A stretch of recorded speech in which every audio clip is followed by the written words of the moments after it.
Hello everyone, welcome to study with Varsha YouTube channel.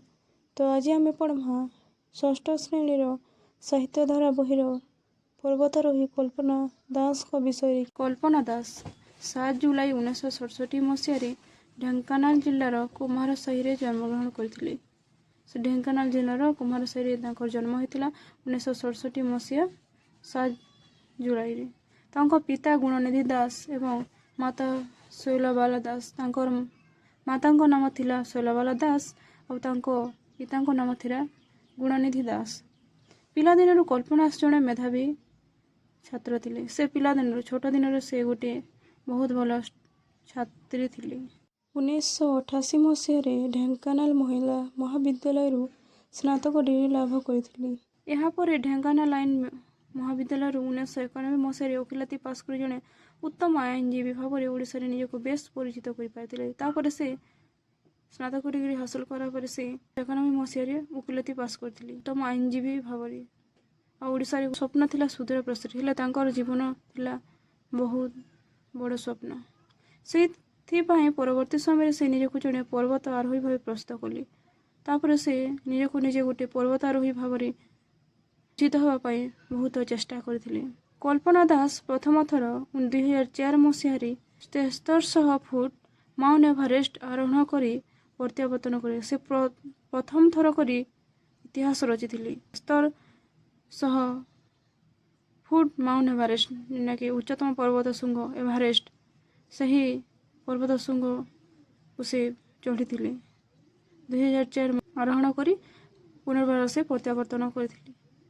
पुनर्बार से 2006 मसीह ताहाकू आरोहण पाई चेष्टा करी खराब पाणीपाग हेतु असफल होइथिले। एथिरे कल्पना केबे हार मानि नथि। एही उद्यम रे एही पर्वतारोही भाव में कल्पना केबे हार मानि नथिली। तांकर स्वप्न थिला बहुत बड़। तांकर स्वप्न थिला गोटे पर्वतारोही भाव में परिचित हेबा। बरं पुणी थरे माउंट एवरेस्ट आरोहण पाई निजको प्रस्तुत करथिले। से निजको हार न मारी आउ थरे से बहुत प्रचेष्टा करथिले। तांको सहित आउ 5 जण पर्वतारोही एही यात्रा रे भाग नेथिले। से तृतीय थर जो माउंट एवरेस्ट को चढ़ से समय 5 जण तांको सहित भाग नेथिले। शेष से 21 मई 2008 मसीह माउंट एवरेस्ट सर्वोच्च शिखर पहुंची भारतर विजय ध्येय को उत्तोलन करथिले। शेष तांकर स्वप्न पूरा होइथिला। तांकर लक्ष्य स्थल को से पहुंची थिले।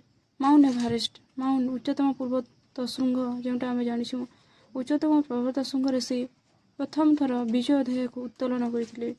एटा हला सही महान पर्वतारोही कल्पना दास को तांकर जीवनर लक्ष्य।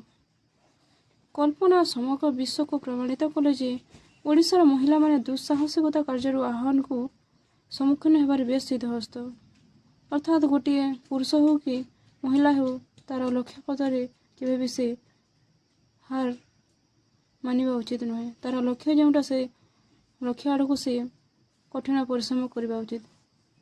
से सर्वदा कहते जे तांको अभियान उद्देश्य महिला मान को दुस्साहसिकता क्रीड़ा रे अंशग्रहण करने को उत्साहित करने सह विश्व शांति भातृभाव और महिला सशक्तिकरण वार्ता विस्तार करिबो। तांकर लक्ष्य थिला जे महिला मानकर दुस्साहसिकता जो मनरे जो आशंका रही जे मु करि परिबि नाही सही भाव को से तांकर लक्ष्य माध्यम रे से प्रमाणित करथिले।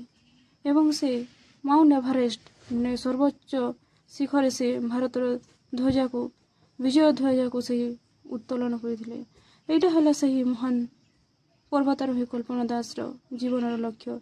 तांकर जीवनर लक्ष्य एपरि थिला जे से समस्त को शिक्षा दे छंती जे महिला माने मध्य पुरुषमान ठारू कम नुहंती।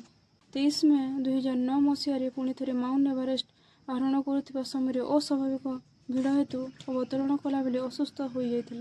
किछि समय पर से मृत्युवरण करथिले। धन्यवाद।